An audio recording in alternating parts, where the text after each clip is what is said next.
Assalamualaikum warahmatullahi wabarakatuh.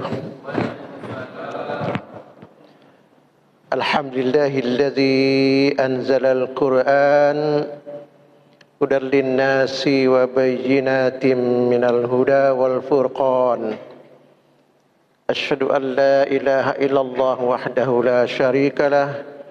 Asyhadu anna Muhammadan abduhu wa rasuluhu alladzi la nabiyya ba'dah. Syukur dan puji kehadirat Allah Subhanahu wa taala yang masih memberi kita kekuatan dan kesehatan subuh yang cerah ini setelah tadi malam kita digusur hujan lebat, tidak membuat kita surut untuk tidak datang ke masjid. Karena seperti biasa kita ketahui bahwa fajar subuh itu adalah awal dari seluruh kehidupan kita. Azab turun waktu subuh, sebaliknya nikmat juga turun waktu subuh. Hampir semua umat-umat sebelum Nabi Muhammad hancur sebelum subuh menjelang fajar. Tetapi sebaliknya pada waktu subuhlah derajat umat Islam, derajat orang-orang mukmin diangkat oleh Allah Subhanahu wa taala. Tinggal kita memilihnya. Salawat dan salam kita sampaikan ke hadirat Nabi besar Muhammad sallallahu alaihi wasallam yang telah memberi kita pedoman hidup melalui Al-Qur'anul Karim, melalui hadis-hadis yang setiap hari, sepanjang waktu, sepanjang zaman kita telaah, kita kaji, kita pahami dan terus kita amalkan. Untuk apa? Agar kita bisa masuk ke dalam ridha Allah, ridha di dunia ini, terlebih lagi ridha pada hari akhirat kelak. Yang saya muliakan seluruh BKM Masjid Babul Huda, orang tua kami, guru-guru kami, guru kita semua, para orang tua kami yang saya muliakan, saudara-saudara, ibu-ibu, bapak-bapak yang terhormat. Pagi hari ini kita coba kaji sedikit untuk melihat sejauh mana ajaran Islam ini mengajarkan kita agar selamat dunia, selamat akhirat. Kenapa Allah Subhanahu wa taala menurunkan syariat? Setiap nabi punya syariat. Fokus syariat itu adalah tauhidullah. Itu fokusnya. Tauhidullah. Namun dalam setiap gerak kita, setiap hari Allah membimbing, memberi petunjuk, menurunkan hidayah kepada umat manusia ini agar jangan sesat. Ada pedoman hidup. Sama seperti kita berlalu lintas. Setiap ada persimpangan ada petunjuk. Belok kanan, hati-hati. Ada lagi, hati-hati, banyak kecelakaan. Nah, begitu ada lampu merah di persimpangan, kita harus berhenti. Kenapa? Tanda bahwa itu bukan giliran kita, giliran orang lain. Karena semua orang pakai jalan. Supaya jangan macet. Itu kan petunjuk hidup. Belok kiri, jalan terus. Belok kanan, berhenti. Ini petunjuk-petunjuk hidup sehari-hari. Begitu Al-Quran. Hudan linnas, petunjuk. Jadi ada tanda-tanda petunjuk agar kita tidak sesat ketika melalui perjalanan ini. Karena kita hidup adalah dalam perjalanan. Di mana kita berjalan? Di jalan. Lalu jalan mana kita yang kita tempuh? Di mana kita tuju? Nah, ini tuju adalah terakhir, hidup akhir. Sehingga kita sampai pada tujuan benar-benar jalan yang kita lalui adalah jalan yang penuh dengan hidayah. Dalam Al-Quran kita diberi petunjuk. Petunjuk ada yang sangat ketat, esensial, prinsipil, tidak boleh tidak. Ada petunjuk bahwa kita harus melakukannya, tetapi tidak seketat yang pada tahap pertama. Ada yang tahap ketiga, membuat hidup ini indah. Nah, indah, tidak sampai membuat kita sesat kalau tidak kita jalankan. Nah, yang pertama tadi yang prinsipil namanya al-maslahatud daruriyah. Prinsip esensinya sangat tinggi. Kalau kita langgar, kalau kita tidak patuhi, kacau, rusak. Yang kedua disebut al-hajiyat. Kalau kita langgar, tidak sampai merusak orang banyak, tetapi lebih beruntung kalau kita lakukan. Yang ketiga, yang kita bahas tadi, bahwa hidup ini harus indah. Itu disebut dalam Al-Quran at-tahsiniyat. Nah, samalah seperti kita ini, tahsiniyat ini kita menggunakan peci. Tidak sampai batal sholat kalau nggak pakai peci. Tapi kadang itu sangat penting. Umpamanya seorang khatib naik mimbar nggak pakai peci, wah nih susah ini. Kalau terjadi di Masjid Baitul Huda Jumat ke depan, tidak ada yang hadir saya rasa. Ditinggalkan, ini khatibnya nggak pakai peci, padahal tidak sampai membatalkan sholat, tidak membatalkan khutbahnya. Begitu undang-undang yang terdapat Al-Quran. Nah, kita bahas saja yang pertama, artinya yang pertama saja, jangan semua, yaitu al-maslahatud daruriyah, yang prinsipil, yang dibebankan kepada kita oleh Al-Quran adalah hal-hal yang wajib kita lakukan, wajib kita pertahankan. Maslahat yang pertama adalah hifzun nafsi, jaga jiwa. Kenapa? Manusia dianugerahi oleh Allah jiwa. Ini kan titipan. Kalau titipan harus dijaga, jangan dikhianati jiwa itu. Hifzun nafsi. Allah melarang kita mengabaikan, apalagi menyanyiakan jiwa. Ya, dalam Al-Quran memang yang disebut ar-ruhu, an-nafsu. Ada roh, ada nafsu. Itu dalam bahasa filsafat Islam nanti ini dibedakan ini. Dibedakan. Tapi secara umum para ahli tafsir sama. Kenapa? Itu adalah kekuatan rohani yang menghidupkan kita bisa bernafas karena kekuatan jiwa. Kekuatan roh. Karena tanpa roh hidup seperti mayat, seperti pohon. Pohon punya jiwa tapi jiwa mati. Dititipkan oleh Allah kepada kita jiwa. Kita jaga. Bagaimana cara kita menjaga jiwa? Biasa saja. Seperti yang kita lakukan sehari-hari, makan, minum. Ya.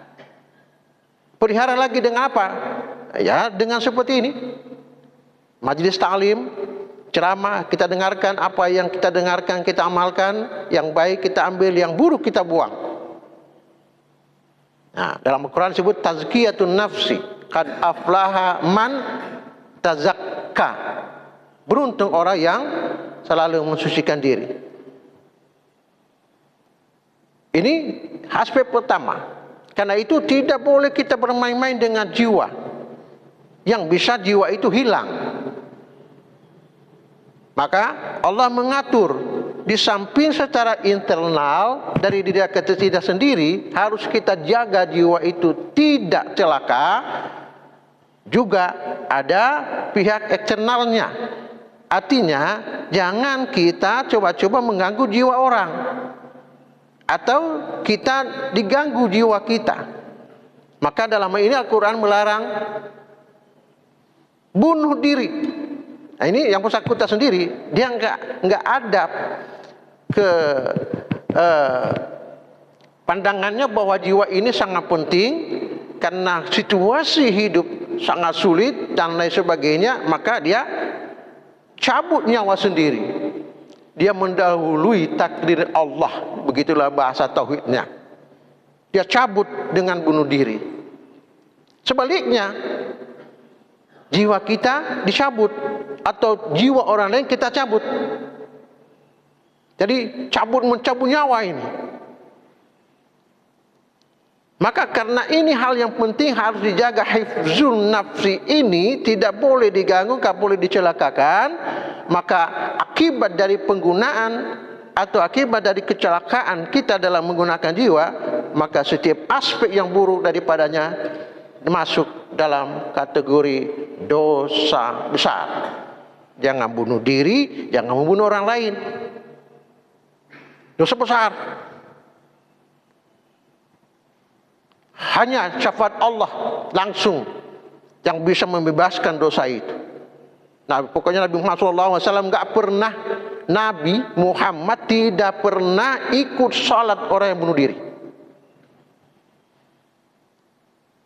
Nah, ada apa? Sama saja artinya Rasul mengatakan kita berdoa nggak diterima oleh Allah. Ada harapan? Tidak ada harapan. Rasul itu, apalagi kita. Nah, ini aspek yang utama, hifz nafsi. Akibat dari mencelakakan jiwa orang lain, maka Al-Quran memberikan sanksi sangat berat sekali. Hampir seluruh kitab-kitab suci samawi, semua kitab samawi menetapkan hukum berat bagi orang yang cabut nyawa orang lain, mendahului takdir Allah Subhanahu wa taala. Kalau dalam Taurat sanksinya apa? Sama, harus hilangkan nyawanya.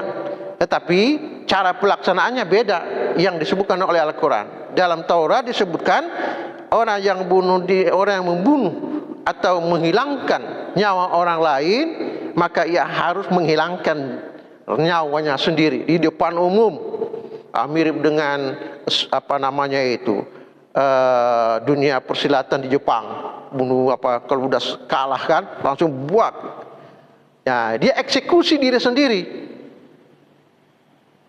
Nah, kalau dalam Islam tidak ada al-gojo. Wah, ini maka itu dalam Al-Quran disebut dengan qisas. Kutiba alaikumul qisasu fil qatla, al-hurru bil hurri wal 'abdu bil 'abdi wal unsa bil unsa. Wajib tegakkan kisos dalam pembunuhan. Pembunuhan itu kan 3 macam, ya. Disebut amdun, sengaja.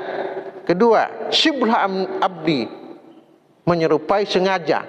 Ketiga, khotaun, tersalah. Nah, apa bedanya ini? Nah, kita ambil dulu yang tersalah, ya. Yang tersalah ini,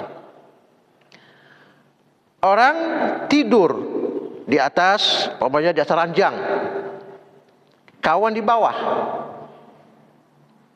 Nah, lalu terjatuhlah yang di atas menghimpit di bawah, mati yang di bawah. Nah, ini disebut dengan tersalah. Kenapa? Kan tidak ada biasanya orang yang ke bawah itu dihimpit orang lain yang jatuh ke bawah, enggak sampai mati lah. Paling-paling tangan terkilir. Nah, atau kena gigi, putus giginya. Paling-paling begitu. Tapi ini enggak benar-benar mati. Matinya karena dihimpit, terhimpit. Kan enggak ada sengaja, enggak ada niat. Dan dalam pandangan sehari-hari enggak mungkin orang mati karena jatuh dari ranjang, ya, lalu meninggal dunia. Tidak mungkin. Tapi itu yang terjadi. Ini namanya tersalah. Dihukum, tetap dihukum itu. Apa hukumannya yang ditetapkan oleh ajaran Islam? 1, denda, bayar. Nah, ganti nyawa lainnya, bukan apa istilahnya, nggak mungkin, nyawa memang nggak diganti, nggak bisa terganti. Ya, apa bayarannya? 100 ekor onta ditambah dengan kefarat Kifaratnya apa? Puasa. Puasa 60 hari.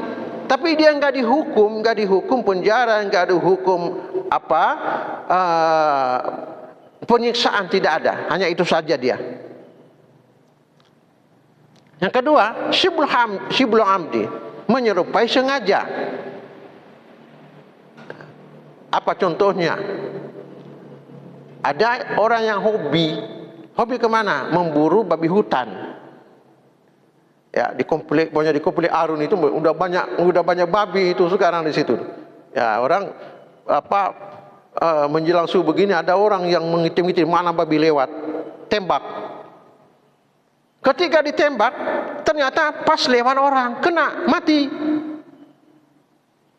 Ini disebut syibhul amdi. Nah, dosa, tetap dosa.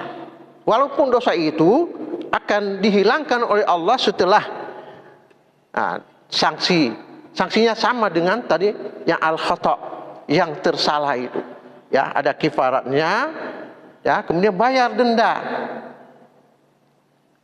Ganti, ya, walaupun tidak terganti.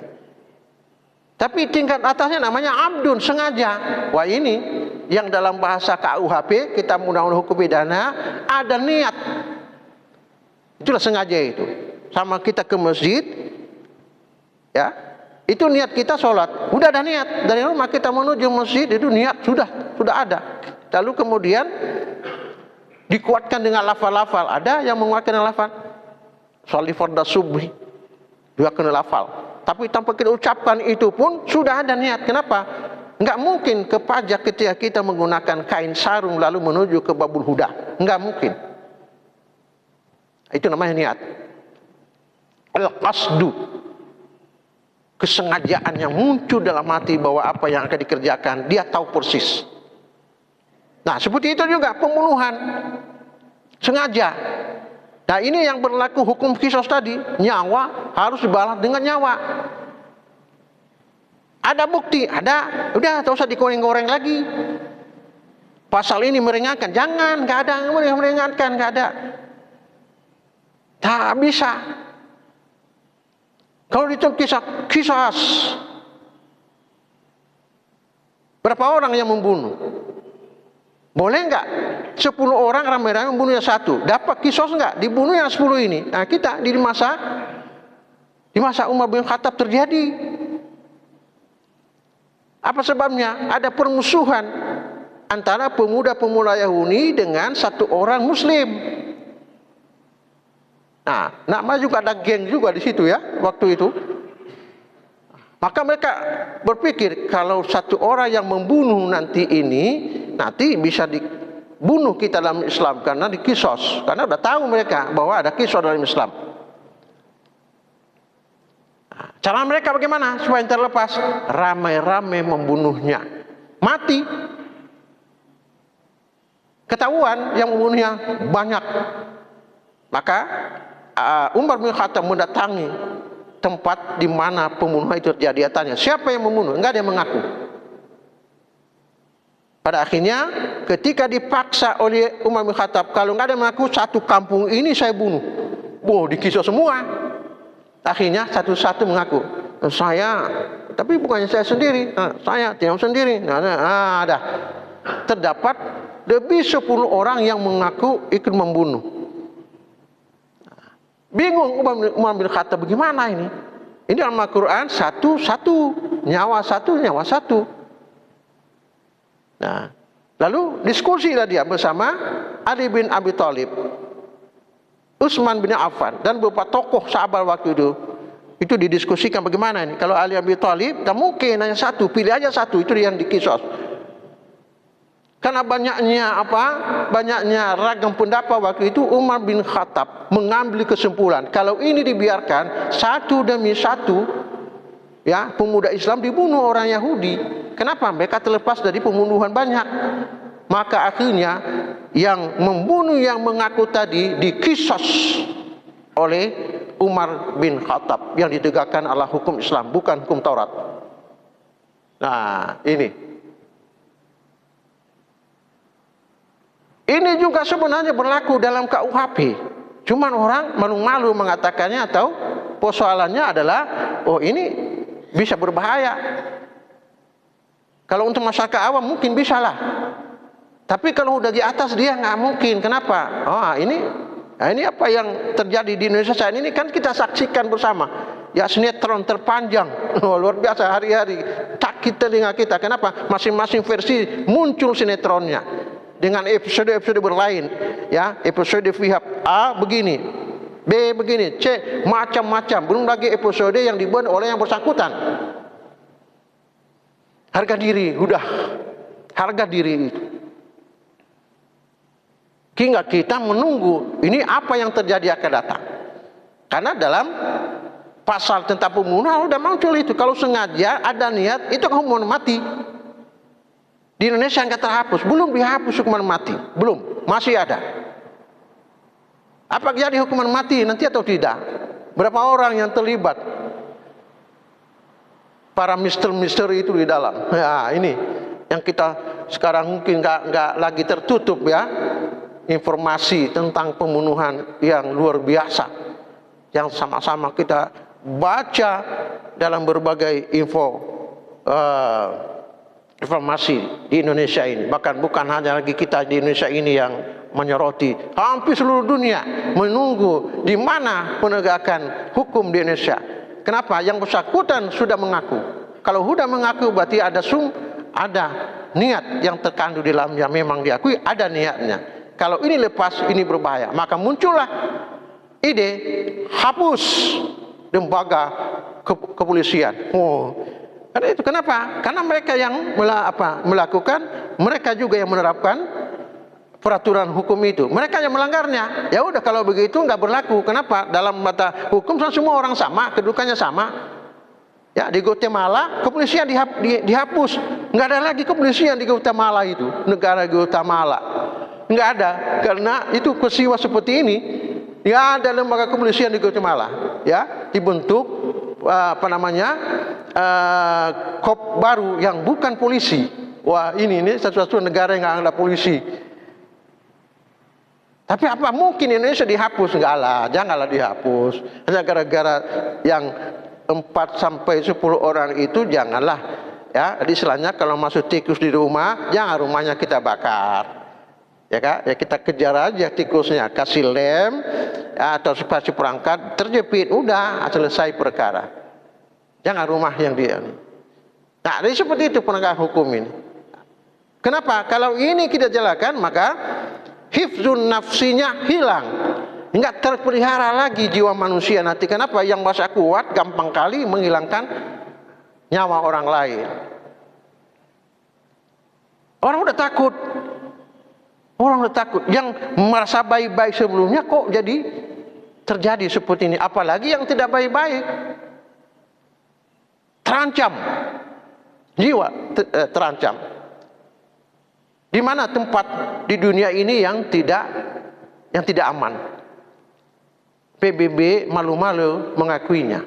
PBB kan mereka teliti seluruh kota di dunia ini, mana kota teraman yang tidak ada, yang sulit ditemukan ada di dalamnya pelacuran, ada perjudian, ada pembunuhan, ada LGBT, sulit didapat di dalam kota ini. Ternyata kota Madinah juaranya.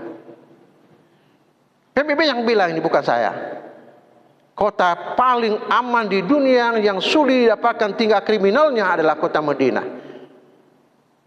Ya, mudah-mudahan kota Luksumawe seperti itu akan datang ya 55 tahun ke depan. Kita nggak ada lagi. Nah, inilah penyelamatan jiwa manusia, penegakan hukum. Begitu ada peraturan, maka di sana juga ada sanksi-sanksi. Itu yang pertama, hifzun nafs. Yang kedua, hifzuddin, pelihara agama. Bagaimana kita melihara agama? Ini tadi kita beribadah, lalu kita akui ya Sang Khalik sebagai pencipta alam semesta ini. Lalu kita kemudian menyembah Allah, tidak mensyirikatkannya dengan suatu apapun. Fa'budullaha wa la tusyriku bihi syai'a. Dalam surah An-Nisa. Sembah Allah, tunduk kepada Allah, jangan mensyarikatkannya dengan sesuatu apapun.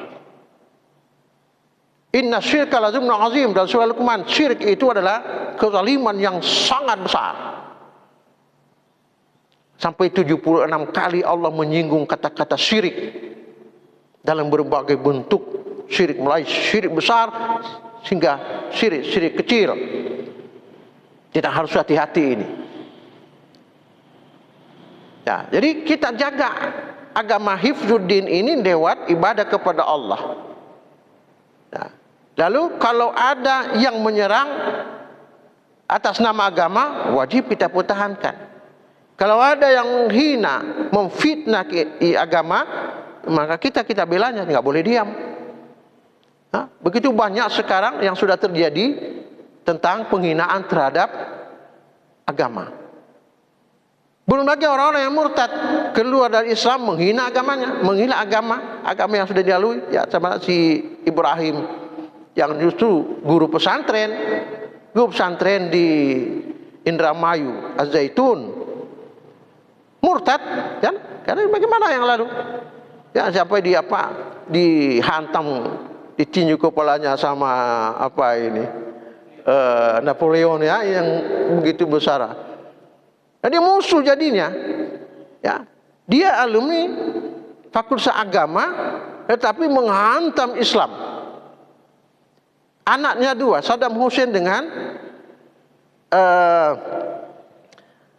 satu lagi siapa, mantan pemimpin Libya.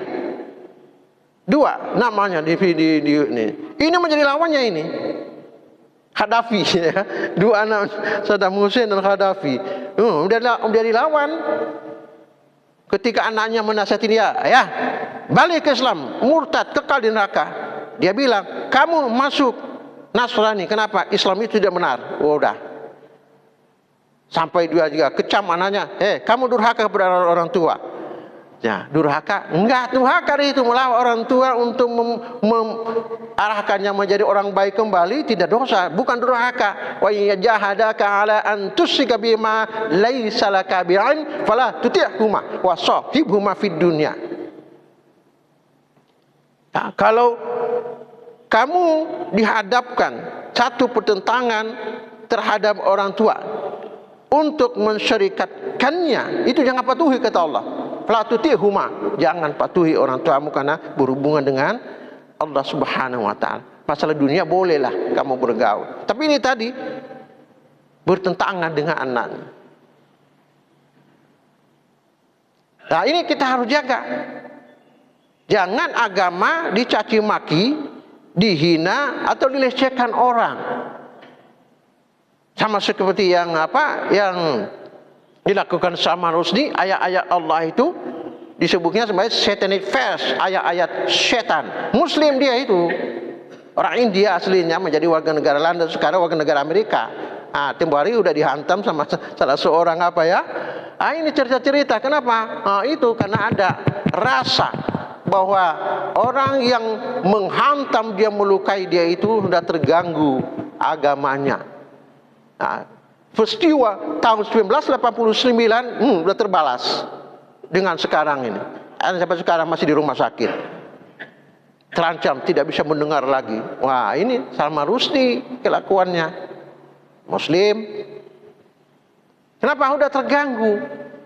Ya, itulah dalam istilah kita Hifzuddin, menjaga agama. Ya. Jadi dengan kita menjaga agama ini untuk diri kita sendiri atau secara berjamaah adalah kewajiban bersama. Nah, sampai akhirnya puncak dari menjaga agama itu adalah al-qital, berarti perang. Jangan sampai Islam ini mudah diserang. Maka kita harus angkat senjata untuk mempertahankannya. Yang kedua, yang ketiga, hifzul mal, menjaga harta. Bagaimana kita menjaga harta? Ya, kita cari dulu yang baik, gunakan kepada yang baik. Sudah dapat, makanlah yang baik-baik. Lalu mencarinya jangan yang tidak baik. Ya, mudah sekali dengan hifzul mal ini. Milik orang lain yang diambil. Kalau disedekah, silakan. Nah, hifdzul mal. Maka dalam ini, dalam rangka menjaga harta, apa yang diwajibkan kepada kita? Agar jangan sampai harta ini membuat kita celaka.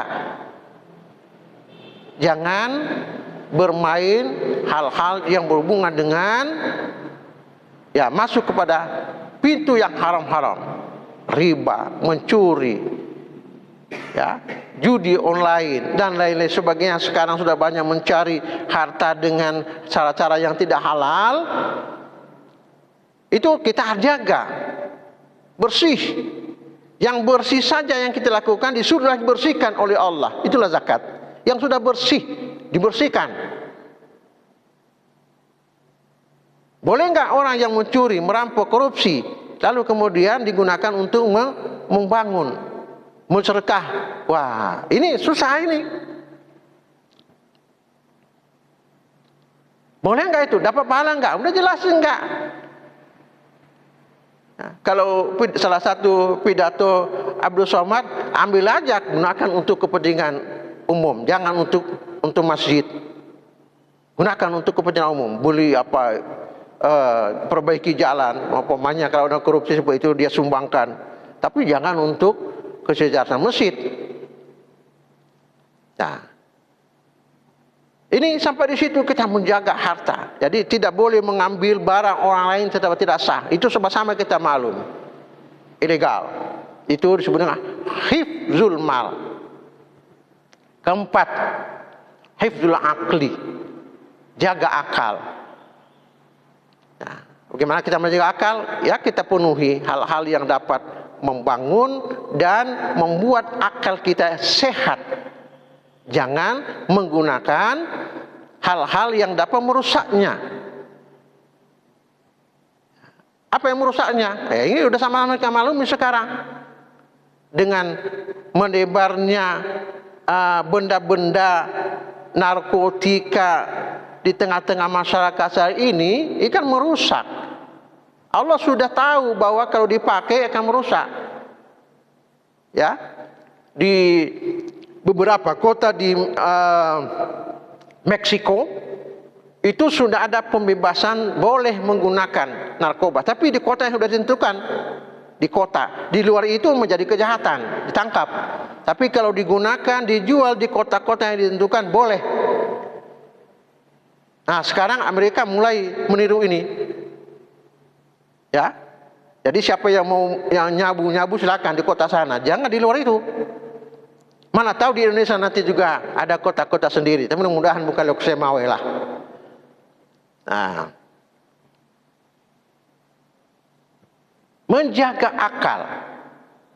Jadi supaya jangan salah dalam tindakan. Kenapa? Sampai ke ibadah pun, kalau hilang akal, kita akan salah cara beribadah kita.